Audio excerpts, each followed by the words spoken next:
శ్రీ మహాత్మా గాంధీ జయంతి సందర్భంగా అందరికీ శుభాకాంక్షలు.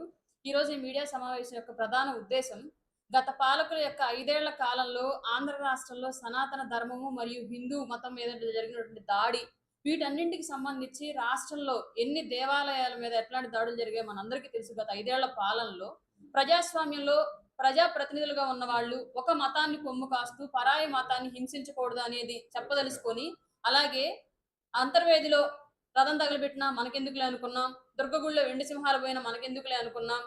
రాముల వారి విగ్రహం యొక్క శిరశ్ఛేదన చేసినా మనకెందుకులే అనుకున్నాం. హిందూ పండుగల మీద ఆంక్షలు పెట్టినా మనకెందుకులే అనుకున్నాం. గత 5 ఏళ్లు ఇలా జరుగుతూ పోతూ ఉంటే కొద్ది రోజులు పోతే ఆంధ్రప్రదేశ్‌లో హిందూ మతం అనేది లేకుండా పోతుందేమో అన్నటువంటి ఒక భయంతోటి, అలాగే ప్రపంచ ప్రఖ్యాతిగాంచినటువంటి హిందూ దేవాలయమైన తిరుపతి, సాక్షాత్తు తిరుపతిలో మహాప్రసాదంగా భావించేటువంటి లడ్డూలో కూడా కల్తీ జరిగి, అక్కడ కూడా అవినీతికి పాల్పడి, నెయ్యిని అతి తక్కువ రేట్లకు టెండర్లు పాడి, అప్పటి ప్రభుత్వం అన్య మతాన్ని పాటించే వాళ్ళకు అక్కడ బోర్డు మెంబర్లుగా, ధర్మకర్తలుగా వివిధ ప్లేసుల్లో అక్కడ పెట్టి, ఒక హిందూ మత దేవాలయంలో అన్య మతస్థులకు అక్కడ అవకాశం కల్పించడం మూలంగా హిందూ మతం ఏ విధంగా అపహాస్యం పాలైందో మనందరికీ తెలుసు.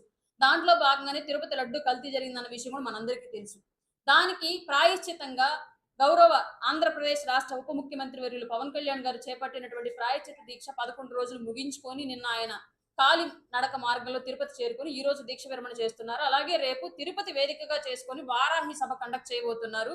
వారాహి సభలో పూర్తిగా సనాతన ధర్మ బోర్డు ఎందుకు కావాలి, మన జీవితాల్లో భారతదేశంలో పుట్టిన ప్రతి ఒక్కరి జీవితాల్లో ఉదయం నిద్ర లేచిన దగ్గర నుంచి చేసేటువంటి సూర్య నమస్కారాల దగ్గర నుంచి సాయంత్రం పడుకోబోయే ముందు పఠించే నారాయణ మంత్రం వరకు కూడా మన జీవితం ఎలాగ ప్రకృతితో ముడిపడి ఉంది, సనాతన ధర్మాన్ని ఎంత పరిరక్షించుకోవాలి మనం, దానికోసం ఒక ముస్లిమ్స్ కి ఎలాగ ఒక బోర్డు ఉంటుందో, క్రైస్తవులకు ఎలాగ ఒక ట్రస్టులు ఉంటాయో, అలాగే హిందూ ధర్మానికి కూడా ఒక సనాతన ట్రస్ట్ అనేది కావాలి అని చెప్పేసి పెద్ద ఎత్తున ఆయన గొంతుని వినిపించి ప్రపంచం మొత్తం మీద ఉన్నటువంటి హిందువులు కూడా భారతదేశం వైపు, ఆంధ్ర రాష్ట్రం వైపు చూసేలాగా చేసినటువంటి వ్యక్తి పవన్ కళ్యాణ్ గారు. రేపు సనాతన బోర్డు ఎందుకు అవసరం, రాష్ట్రంలో హిందూ మతం మీద ఎలాంటి దాడులు జరిగాయి, దేశవ్యాప్తంగా హిందూ ధర్మాన్ని పరిరక్షించుకోవాల్సినటువంటి ఆవశ్యకత ఎందుకు ఏర్పడిందనే అంశాల మీద ప్రధానంగా ప్రస్తావిస్తూ రేపు ఆయన ప్రసంగం కొనసాగిద్ది.